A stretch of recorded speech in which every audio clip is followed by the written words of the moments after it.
Russia has just unveiled a brand new space station design, and it could completely reshape the future of human spaceflight. Why is Russia stepping away from the ISS after more than 2 decades? What makes its new station so different, and how will NASA and SpaceX respond? This video explores the surprising details behind Russia's big move, what it means for the next era of orbit, and why it changes everything we thought we knew. Why Russia is leaving the ISS.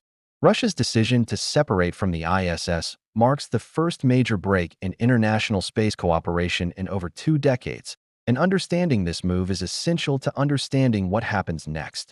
Russia's leadership has publicly stated, through Roscosmos announcements carried by Reuters and Sky News Arabia, that its role aboard the ISS will end after 2024, with operational realities pushing this closer to the late 2020s. The first reason behind this shift comes from the station's age. Many ISS modules were built in the 1990s, and their structural fatigue, increasing maintenance cycles, and rising costs make long-term commitments harder for all partners, but especially for Russia, which maintains the station's propulsion and navigation responsibilities. The evidence from NASA and Roscosmos reports shows a growing list of hardware concerns that demand more resources than the partnership was designed for decades ago. Another reason is strategic independence. Since 2022, geopolitical pressure and sanctions have limited Russia's access to Western components and cooperation, making an independent program not just desirable but necessary. Articles from a Shark highlight how Russia views autonomy in space as a matter of national security and long-term global influence.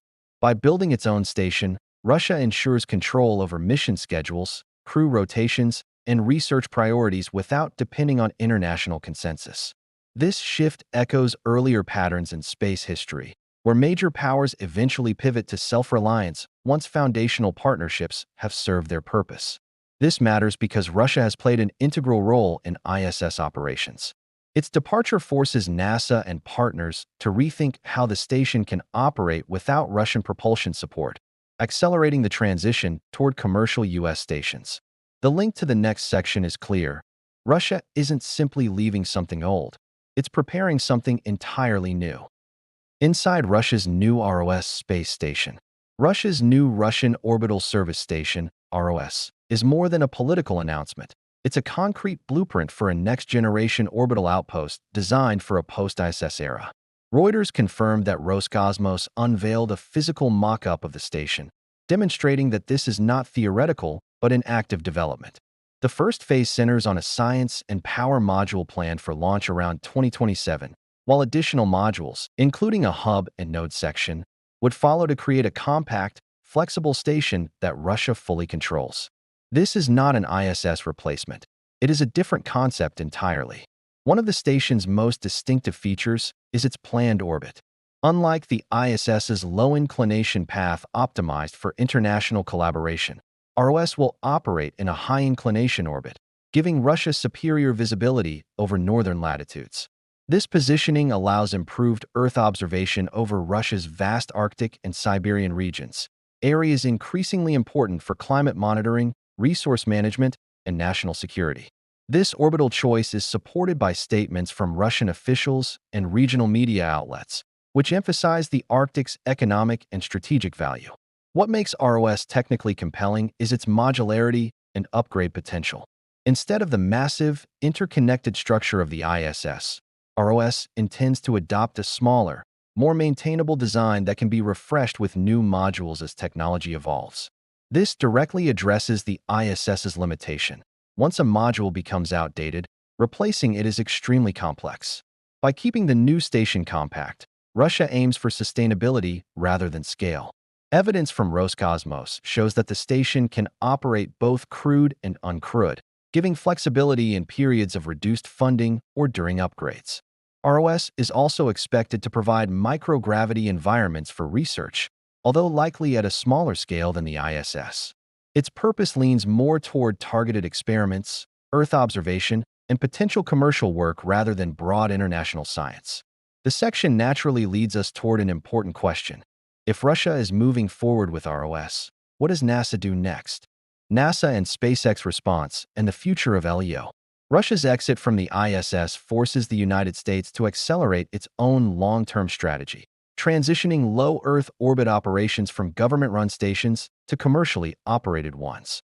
NASA has already confirmed through multiple official statements that the ISS will continue operating until 2030, even if Russia reduces its involvement before then. The agency's plan, which includes Axiom Space's modular station, Blue Origin's orbital reef, and the Starlab partnership, reflects its goal to privatize LEO infrastructure so NASA can focus on deep space missions like Artemis and Mars. This is where SpaceX becomes central. With Crew Dragon already operating reliably and Starship approaching full-scale orbital tests, SpaceX is poised to take on a larger role in transporting both crew and cargo to future commercial outposts. Several industry analyses highlight how Starship's capacity could dramatically lower launch costs, making commercial stations more viable. The shift is not merely a reaction to Russia's withdrawal. It is a strategic evolution that NASA has been preparing for since before the 2020s. China's Tiangong station adds another important dimension. Shark reports have emphasized that we are entering a multi-station era, where major powers operate independently rather than jointly. With Tiangong already functioning and ROS on the way, the U.S. faces the first period in modern history where multiple orbital stations will operate simultaneously under different governments and commercial entities. This environment encourages competition in science, technology, tourism, and national interest missions. The key lesson is that Russia's departure isn't an isolated move. It reshapes the entire architecture of low Earth orbit. NASA shifts toward commercial partners, China expands its presence, and Russia builds a dedicated platform tailored to its priorities. Linking to the conclusion, we are watching the end of one era and the beginning of another. Russia's new space station brings a historic turning point in human spaceflight. The end of the ISS partnership signals the arrival of a new orbital landscape, one defined by independent national stations and rapidly growing commercial platforms. ROS represents Russia's pursuit of autonomy, while NASA and SpaceX lead a transformation toward privately operated stations that will redefine LEO. For viewers, this shift is more than a political change. It's the blueprint for how humanity will explore, study, and operate in space for the next generation. These decisions today will shape every mission we launch tomorrow.